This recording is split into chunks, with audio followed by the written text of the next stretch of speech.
মিষ্টি ভূমধ্যসাগরের তীরের ওই ক্রিসমাস বাজারেই কাজ করছিল। দোকানে ঘুরতে আসা সকল ব্যক্তিসহ আশেপাশে দৃশ্যমান সকল মানুষের দিকেই তার তীক্ষ্ণ দৃষ্টি ছিল। দোকানের মালকিন বৃদ্ধা মিষ্টির উদ্দেশ্যে বলেন, কি হলো, তুমি কি কাউকে খুঁজছ? মিষ্টি বলে, না, কাউকে খুঁজছি না। আচ্ছা, ক্রিসমাসের আর কয়দিন বাকি? বৃদ্ধা ভেবে বলেন, এই তো, আর মাত্র 2 দিন পরেই ক্রিসমাস। বৃদ্ধার কথা শুনেই মিষ্টি মনে মনে কিছু একটা হিসাব নিকাশ করে। অতঃপর মনে মনে বলে, তাহলে আমার হাতে আর বেশি সময় নেই। চারিদিকে আরো ভালো করে নজর রাখতে হবে। যে কোনো সময় যে কোনো অঘটন ঘটে যেতে পারে। এই ভাবনা থেকেই মিষ্টি বৃদ্ধাকে উদ্দেশ্য করে বলে, আপনি একটু এখানে থাকুন, আমি একটু আসছি। বলেই সে বাইরে আসে। একটু দূরে সরে এসে খেলায় করে কোন অনাকাঙ্ক্ষিত কিছু হচ্ছে নাকি কোথাও, হঠাৎ করে মিষ্টি কারো একটার সাথে ধাক্কা খেয়ে মাটিতে পড়ে যায়। ডান হাঁটুতে বেশ খানিকটা চোট পেয়ে সে আহ করে ওঠে। আর ঠিক সেই সময়ই কাছে পিঠে কোথাও একটা বিস্ফোরণের শব্দ শোনা যায়। মিষ্টি সজাগ হয়ে উঠে দাঁড়িয়ে বলে, তাহলে যার আশঙ্কা করছিলাম সেটা ঘটেই গেল। হে আল্লাহ, আপনি আমার সহায় হন, আমাকে কিছু একটা করতে হবে।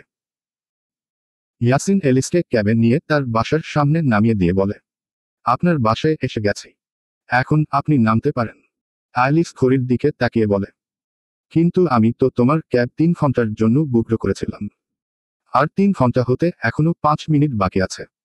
এলিসের কথা শুনে ইয়াসিন বিরক্ত হয়, কিছুটা রাগী স্বরেই বলে, তো এখন কি এই 5 মিনিটের জন্য আপনাকে কোথাও ঘুরতে নিয়ে যেতে হবে? না, তার দরকার নেই, আমি বরং এই 5 মিনিট তোমার গাড়িতেই বসে থাকি, আরো 5টা মিনিট ধরে দুচোখ ভরে তোমায় দেখি। ইয়াসিন এবার তীব্র রাগে ফেটে পড়ে নিজের আসন থেকে নেমে এলিসকে গাড়ি থেকে টেনে নামায়। ঘটনার আকস্মিকতায় অ্যালিস হতবিহ্বল হয়ে তাকিয়ে থাকে। ইয়াসিন তীব্র ক্রোধের সহিত বলে ওঠে, এই শুনুন, এতদিন আপনার অনেক নাটক আমি সহ্য করেছি, কিন্তু আর নয়। আজ আপনাকে একটা কথা স্পষ্ট করে বলে দিতে চাই, আমার আপনার প্রতি কোন আগ্রহ নেই। আপনি যদি ভেবে থাকেন এমন এমন কথা বলে আমার মন জয় করতে পারবেন তাহলে আপনি বোকার স্বর্গে বাস করছেন। আমার আপনার বা আপনার এসব কথা নিয়ে কোন ভাবান্তর নেই। আপনি এভাবে আমায় বিরক্ত করা থেকে বিরত থাকুন। আমার ধৈর্যের বাঁধ ভেঙে গেলে সেটা আপনার জন্য ভালো হবে না। ইয়াসিনের থেকে এহেন কথা শুনে অ্যালিস ব্যথিত স্বরে বলে, এভাবে কেন বলছো ইয়াসিন?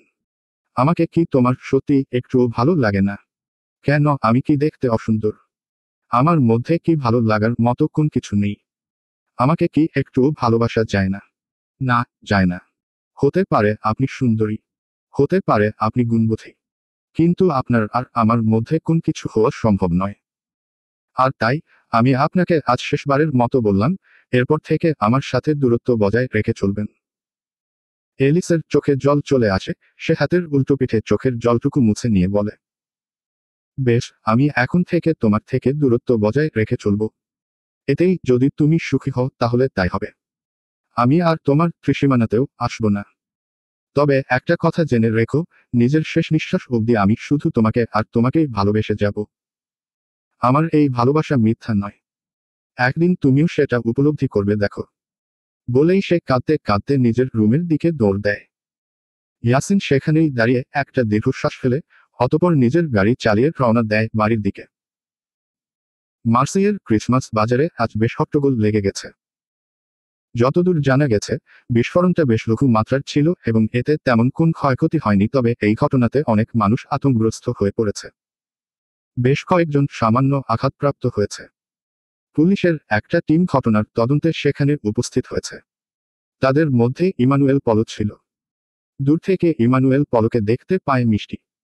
সাথে সাথেই নিজের মুখটা নিকাবে আবৃত করে নেয়। মিষ্টি সরু চোখে ইমানুয়েলের দিকেই তাকিয়েছিল, কিছুক্ষণ তাকিয়ে থেকে চোখ সরিয়ে নেয়, অতঃপর নিজের দোকানে ফিরে যায়।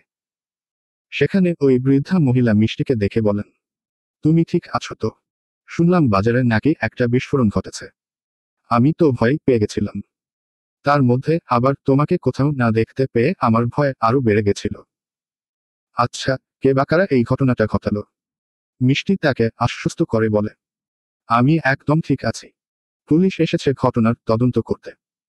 আশা করি এসবের সাথে জড়িতরা ধরা পড়বে। এমন সময় কিছু পুলিশ সদস্য তাদের দোকানের সামনে আসে। তাদের মধ্যে একজন মিষ্টিকে আপাদমস্তক দেখে বলে, আপনি বোরকা কেন পরেছেন? আপনার মুখটা দেখতে চাই। আপনার বোরকাটা সরান তো। মিষ্টি তেমন কোন প্রতিক্রিয়া না দেখেই নিজের মুখ থেকে বোরকাটা সরিয়ে দেয়। মিষ্টিকে দেখেই তো দুজন পুলিশ সদস্য অবাক হয়ে যায়।